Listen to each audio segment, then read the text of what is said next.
शिवाय जब white board को साफ करने के बाद वापस अपनी सीट पर आकर बैठा तो उसने देखा कि वामिका नाराज सी लग रही है। शिवाय ने उसे इशारे से पूछा, क्या हुआ? वामिका कुछ कहती कि उससे पहले ही माधुरी मैम, जिन्होंने वामिका को शिवाय को गुस्से से घूरते हुए देख लिया था, बोली, वामिका जस्ट रिलैक्स, मैंने सिर्फ इससे व्हाइट बोर्ड साफ करवाया है। शिवाय हमेशा तुम्हारा ही बॉयफ्रेंड रहेगा। यह सुनते ही जहां एक तरफ सारी क्लास हंस पड़ी, वहीं शिवाय और वामिका छेप कर रह गए। कुछ सेकंड बाद शिवाय के चेहरे पर मुस्कुराहट थी, लेकिन वामिका उसकी तरफ देखने तक को तैयार नहीं थी। पूरे लेक्चर में वह कुछ नहीं बोली। दिल का कुछ अजीब सा ही हाल था। पता नहीं क्यों वह मैम से यह तक नहीं बोल सकी कि वो ऑलरेडी एंगेज्ड है। लेक्चर खत्म होने पर जब माधुरी मैम वहां से चली गई तो शिवाय ने वामिका की तरफ देखा। तुमने हरकत ही ऐसी की थी तो मैम को तो गलतफहमी होगी ही ना। वामिका, हाँ तो मेरा दोस्त ही मिला था क्या मैम को व्हाइट बोर्ड साफ करवाने के लिए? और मैम को थोड़ी ही पता है कि मेरी सगाई हो चुकी है। सलोनी, यार तू रहने ही दे। किस मनुष्य का नाम ले लिया? वो किस एंगल से सही लगता है तुझे? तुम दोनों एक दूसरे के लिए नहीं बने हो, ये बात तो कोई अंधा भी बता देगा। मैं कितनी बार कह चुकी हूँ कि वो तेरे लिए सही नहीं रहेगा। तुम दोनों में बिल्कुल भी आपसी तालमेल नहीं है। सौरभ, मुझे भी यही लगता है। और एक बात कहूँ वामिका, बुरा तो नहीं मानोगी? वामिका, कहो ना। सौरभ, पहले मैं इसलिए चुप पड़ गया था क्योंकि मुझे लगा था कि तुम शिशिर के साथ खुश हो, पर ऐसा नजर नहीं आ रहा है तो सोच रहा हूं कि सच बता ही दूं। वामिका ने घबराहट में शिवाय का हाथ पकड़ लिया। कैसा सच? सौरभ, शिशिर की पहले भी कुछ गर्लफ्रेंड रह चुकी हैं, क्या तुम इनके बारे में जानती हो? वामिका यह सुन चौंक गई, पर उसने तो कहा कि मैं ही वह पहली लड़की हूं जो उसे पसंद आई थी। सौरभ ने शिवाय की तरफ देखा तो वह भी हैरान था। क्या सच में? पर स्कूल में तो उसकी कोई गर्लफ्रेंड नहीं थी। सौरभ, हाँ स्कूल में नहीं थी, पर जहाँ यह ट्यूशन पढ़ने जाता था तब इसने गर्लफ्रेंड बनाई थी, वो भी एक साथ दो दो।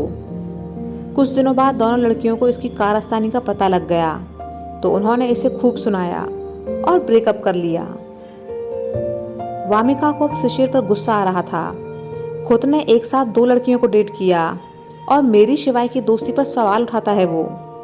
मैं आज ही हॉस्टल जाकर इससे सवाल करूंगी, देखती हूँ अपनी सफाई में क्या कहता है। शिवाय, पूछ लेना जो भी पूछना है, पर अभी अपना मूड खराब मत करो। वामिका ने कहा और शांत सी बैठ गई, पर उसके दिमाग में शिशिर का झूठ घूम रहा था। वह अंदर ही अंदर डर गई थी कि जब शिशिर ने उससे इस बात पर झूठ बोला है तो पता नहीं और कितने झूठ बोले होंगे। कहीं वह अपनी जिंदगी का सबसे गलत फैसला तो नहीं ले रही? कहीं वह इमोशनल होकर एक गलत इंसान के साथ जिंदगी आगे बढ़ाने के बारे में तो नहीं सोच रही? शिवाय ने जब उसे परेशान देखा तो उसके कंधे पर हाथ रखा। क्या बात है? वामिका, मुझे डर लग रहा है शिवाय। शिवाय, देखो आपस में बातचीत करने से कई सारी चीजें हल हो जाती हैं, तो एक दिन तुम और शिशिर एक साथ बैठो और बातें करो। तुम्हें जो उसको लेकर डर है वह क्लियर करो और उसे तुमसे जो परेशानी है वह तुमसे बात करे। वामिका, लगता है ऐसा ही करना पड़ेगा, पर मैं पहले ही बोल रही हूँ कि मैं अपने किसी भी दोस्त को सिर्फ उसकी गलतफहमी के लिए नहीं छोड़ूंगी। सलोनी, मैं तो कह रही हूँ तू सगाई तोड़ दे। सौरभ गंभीर होकर बोला। वामिका, मुझे भी यही लगता है। अगर मेरी बहन का इस शिशिर से रिश्ता तय होता तो मैं मना कर देता, क्योंकि मुझे इसकी पिछली हरकतें पता है। वामिका, ये हंसी मजाक की बात नहीं है। मामला सिर्फ मेरा और शिशिर का नहीं, बल्कि दो परिवारों का भी है। मैं नहीं चाहती कि मेरी वजह से दो परिवारों के बीच का रिश्ता खराब हो। मुझे लगता है कि शिवाय की बात सही है। मुझे पहले कोशिश तो करनी चाहिए ना सब कुछ ठीक करने की। दूसरी तरफ शिशिर ने अश्विन को फोन किया और उसे बता दिया कि आज कॉलेज में क्या हुआ था। अश्विन, तू हमेशा ही गुस्से में गड़बड़ करता है। मैंने तुझे कहा था कि ऐसी कोई उल्टी सीधी हरकत मत करना, पर तू नहीं माना। इतनी हवाबाजी करने का मतलब क्या बनता है तेरा? तू उससे प्यार से बात कर सकता था ना, लेकिन नहीं, तुझे ये बाकी लोग चने के झाड़ पर चढ़ा देते हैं और तू चढ़ जाता है। इनकी बातें मानने से जिंदगी तेरी बर्बाद होगी, इनकी नहीं। शिशिर, सब मेरी गलती है, उस वामिका की कोई गलती नहीं जो मुझे हाथ भी नहीं लगाने देती। अश्विन, वामिका ने गलत क्या कहा यार? तू खुद ही सोच कर बता कि अगर कल को वामिका तेरे ऑफिस में आकर तेरे ही कलीग्स के सामने ऐसे तुझ पर प्यार जताने की कोशिश करे तो तुझे भी तो अजीब लगेगा ना। प्यार जताना अच्छा है, लेकिन ये थोड़े है कि भीड़ के सामने ही तुम अपना प्यार जताओगे। मॉडर्न होना अच्छी बात है, लेकिन इंसान को अपने संस्कार नहीं भूलने चाहिए। शिशिर अब शांत हो गया। हाँ, जानता हूँ कि मुझे ऐसा नहीं करना चाहिए था, पर वहाँ शिवाय था तो मैं उसको जलन महसूस करवाना चाहता था, बस इसलिए ये सब किया। अश्विन ने गहरी सांस ली। शिवाय को जलाने के चक्कर में तू खुद ही वामिका से दूर होता जा रहा है। तू शिवाय को इतनी तवज्जो देता ही क्यों है? शिशिर, क्योंकि स्कूल टाइम में वो मुझे उसके लिए एक बार छोड़ चुकी है। अश्विन, लेकिन वामिका ने हमेशा कहा है कि उनके बीच कभी कुछ नहीं था। शिशिर, पर उन दोनों की केमिस्ट्री देख मुझे डर लगता है और मेरा मन कहता है कि ये दोनों एक दूसरे को पसंद करते हैं। क्यों, ये वजह मैं एक्सप्लेन नहीं कर सकता, क्योंकि बस महसूस होता है मुझे। अश्विन, जब तुझे लगता है कि उनके बीच कुछ है तो फिर तू क्यों वामिका के पीछे पड़ रहा है? छोड़ देना उसे, क्यों शादी करने के पीछे पड़ा हुआ है उससे? शिशिर, नहीं, ऐसे कैसे छोड़ दूं? मंगेतर है मेरी। अश्विन, मंगेतर है तेरी, पर्सनल प्रॉपर्टी नहीं है। तेरी ऐसी हरकतें उसे तुझसे दूर कर रही हैं। फिर तूने झूठ भी तो इतने बोले हैं उससे। अगर तू सच में चाहता है कि तुम दोनों की शादी हो तो उससे अपने बर्ताव की माफी मांग ले। शिशिर, मैं वामिका को इतनी आसानी से अपने हाथ से नहीं जाने दूंगा, बात करूंगा उससे। शाम को कॉलेज खत्म होने के बाद सौरभ सलोनी को अपने साथ उसके हॉस्टल छोड़ने निकल गया और वामिका शिवाय के साथ थी। वामिका ने उदासी से अपना चेहरा उसकी पीठ पर रख दिया और बच्चों की तरह अपनी बाहें उसकी कमर के दोनों तरफ फैलाते हुए उसे पकड़ लिया। शिवाय को यह सब अजीब लग रहा था। दिल की धड़कनें बढ़ने लगी थीं। वह सोच में पड़ गया कि किसी ने देख लिया तो क्या सोचेगा। शिवाय ने एक हाथ से उसके हाथों को दूर करना चाहा, लेकिन वामिका ने उस पर अपनी पकड़ और कस ली। शिवाय, सीधी बैठो ना। वामिका, अभी बहुत थकान हो रही है, मुझे ऐसे ही अपने सहारे बैठने दो। शिवाय ने फिर उसे नहीं टोका, पर उसको पता था कि सलोनी हॉस्टल के दरवाजे पर वामिका का इंतजार कर रही होगी, इसलिए उसने हॉस्टल से थोड़ा दूर ही बाइक रोक ली। वामिका, मुझे तुमसे कुछ कहना है। वामिका आंखें बंद किए हुए ही बोली, कहो ना। शिवाय, देखो, तुम्हें तो पता है कि मुझे अपना ऑफिस भी देखना होता है। मैं माँ पर सारी जिम्मेदारी नहीं डाल सकता, इसलिए मैं हर रोज कॉलेज नहीं आ सकूंगा। वामिका यह सुन एकदम से उदास हो गई। वह उससे दूर हो गई। उसकी हरकत से शिवाय समझ गया कि उसे उसकी बात अच्छी नहीं लगी। वामिका, तुम दूर जा रहे हो मुझसे?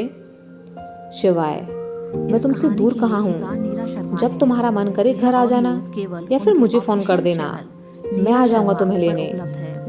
वामिका, किसी और चैनल पर शिवाय जब तुम साथ रहते हो ना तो मुझे बहुत अच्छा लगता है।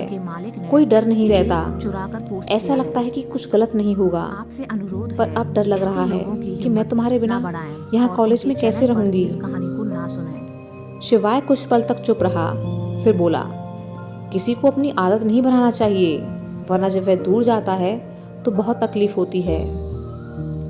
वामिका, तुम मत जाओ ना दूर यार, तुम कॉलेज आते रहो ना। शिवाय, आऊँगा ना, पर रेगुलर नहीं आऊँगा। मैंने पहले ही यहाँ की अथॉरिटी से बात कर ली थी। वामिका नाराज सी उसे देखने लगी, फिर एक गहरी सांस ली। मुझे पहले ही समझना चाहिए था कि मेरी किस्मत इतनी अच्छी कहाँ है। अच्छा, अपने ऑफिस का एड्रेस मैसेज कर देना मुझे। मेरा मन किया करेगा तो मैं तुमसे मिलने आया करूँगी। शिवाय, हाँ ठीक है। कुछ देर बाद दोनों हॉस्टल पहुंचे तो वहां सलोनी और सौरभ खड़े दिखे। उन दोनों की नज़र वामिका के हाथों पर थी जो शिवाय को पकड़े हुए थी। वामिका ने इस बात पर कुछ खास ध्यान नहीं दिया। वह बाइक से उतर सलोनी के पास आ खड़ी हुई। सौरभ शिवाय अपने रास्ते निकल गए। सलोनी, वामिका, मुझे ऐसा लगता है कि तू शिवाय को पसंद करती है। वामिका, क्या बोले जा रही है। सलोनी, क्योंकि तू उसके साथ जितनी कंफर्टेबल रहती है ना, उतनी तो मेरे साथ भी नहीं रहती। वामिका, अब तू शुरू मत हो जाए यार। सलोनी, अब तू समझे या ना समझे, लेकिन शिवाय को मैं अब अपनी लिस्ट से निकाल रही हूँ। वामिका, कौन सी लिस्ट। सलोनी, सोचा था ना कि उसके साथ पहले दोस्ती करके अच्छे से समझ के उसे डेट के लिए ले जाने का प्लान करूँगी, पर अब मैं उसे कैंसिल कर रही हूँ। यार, मैं कोई कलेश नहीं करना चाहती हम दोनों के बीच। वामिका हंस पड़ी, तू सच में पागल है। करीब 2-2.5 घंटे बाद वामिका जब अपने कॉलेज का होमवर्क खत्म कर रही थी, तभी शिशिर का फोन आया। वह अपने किए पर शर्मिंदगी जताने लगा। मुझसे गलती हो गई, आई एम सॉरी। मुझे तुमसे इस तरह से बात नहीं करनी चाहिए थी और ना ही ऐसे पेश आना चाहिए था। अश्विन ने मुझे समझाया कि मैं गलत था। मैं बस तुम्हें लेकर इनसिक्योर हो जाता हूँ। प्यार करता हूँ तुमसे, तो बस तुम्हें खोने का डर लगता है। क्यों ना हम रात को डिनर करने चलें? मैं तुम्हें लेने आ जाऊंगा। 8:30 बजे तुम तैयार रहना। वामिका को भी उससे बातें क्लियर करनी थी, इसलिए उसने हाँ कह दिया। सलोनी तो उसे मना कर रही थी कि क्या करेगी उसके साथ जाकर, वह फिर तेरा दिमाग खाएगा। लेकिन वामिका अपने पेरेंट्स की खातिर इस रिश्ते को मौका देना चाहती थी। वह नहीं चाहती थी कि बाद में जब रिश्ता खराब हो तो उसे यह ना लगे कि उसने सब कुछ ठीक करने की कोशिश नहीं की। वह सलोनी को मनाकर अपने साथ ले गई और वार्डन के पास पहुंची। पहले तो वार्डन ने उसे बाहर जाने की इजाज़त नहीं दी, लेकिन जब वामिका ने बताया कि उसका मंगेतर है जिसके साथ वह जाना चाहती है, वो ही उसे लेने आएगा और वो ही उसे यहाँ तक छोड़ने भी आएगा, वार्डन ने अब यह सब जानकर उसे परमिशन दे दी। वामिका फटाफट से रेडी हो गई, लेकिन उसे महसूस हो रहा था कि शिशिर से मिलने को लेकर उसमें कोई उत्साह था ही नहीं।